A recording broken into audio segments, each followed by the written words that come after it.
नमस्कार। Political pitch पर आप सभी लोगों का स्वागत है। चर्चा आज करते हैं विपक्षी गठबंधन INDIA की। चुनाव परिणाम आने से पहले ही इस गठबंधन की बैठक 6 दिसंबर को बुलाई गई थी, लेकिन अब यह बैठक टाल दी गई है। इस बैठक के टालने का बड़ा कारण नीतीश कुमार, अखिलेश यादव और ममता बनर्जी का दिल्ली न आना था। इन नेताओं ने अलग अलग बयान जारी कर अपनी व्यस्तता का तो कुछ अनजान होने का बहाना बनाया और दिल्ली में जो INDIA की बैठक होनी थी, इस बैठक में आने से मना किया। ऐसे में इस बैठक को टाल दिया गया। गौरतलब है कि इस गठबंधन की पिछली बैठक 3 महीने पहले हुई थी मुंबई में जिन बातों को तय किया गया था कि सीट शेयरिंग पर आगे बढ़ा जाए, साझा रैली हो, ऐसा कुछ हुआ नहीं।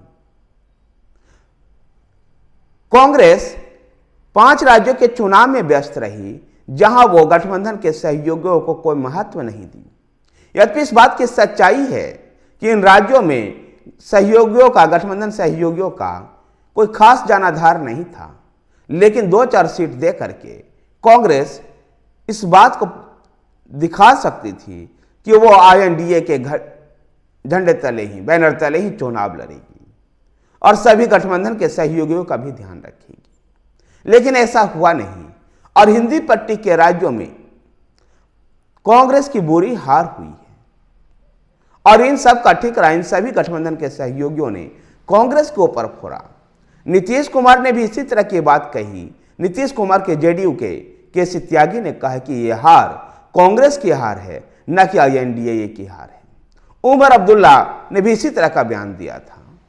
तो अखिलेश यादव ने तो यहां तक कह गए कि कांग्रेस के अहंकार की हार है।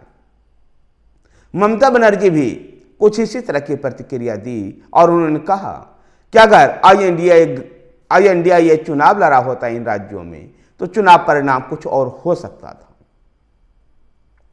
फिलहाल INDIA की इस बैठक को टाल दिया गया है। इस बैठक में नीतीश कुमार को उस फार्मूले पर चर्चा होनी थी, 1 seat 1 candidate. Bharatiya Janata party के एक उम्मीदवार के खिलाफ विपक्ष का एक उम्मीदवार हो, जो रणनीति विश्वनाथ प्रताप सिंह ने 1989 में अपनाई थी, ठीक उसी प्रकार की रणनीति को अपनाने के लिए नीतीश कुमार भी बल दे रहे थे और इस पर चर्चा होनी थी इस बैठक में।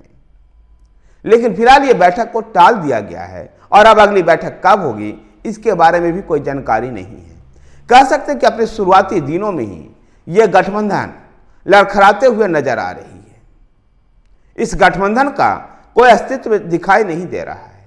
जिस प्रकार से ये गठबंधन केवल भारतीय जनता पार्टी को हराने के लिए ये सभी घटक दल एकजुट हुए थे, जहां पर सैद्धांतिक रूप से सभी दलों में कोई सहमति नहीं थी, विचारधारा के आधार पर कोई एक मत नहीं है, फिर भी ये सारे घटक दल केवल भारतीय जनता पार्टी को 2024 के लोकसभा चुनाव में पराजित करने के लिए एकजुट आए थे।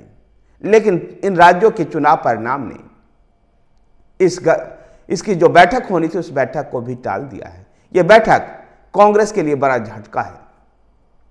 धन्यवाद साथियों। अगर आपको वीडियो पसंद आए तो वीडियो को लाइक कीजिए, शेयर कीजिए। हमारे साथ बने रहने के लिए हमारे चैनल पॉलिटिकल पिच को सब्सक्राइब कीजिए। धन्यवाद।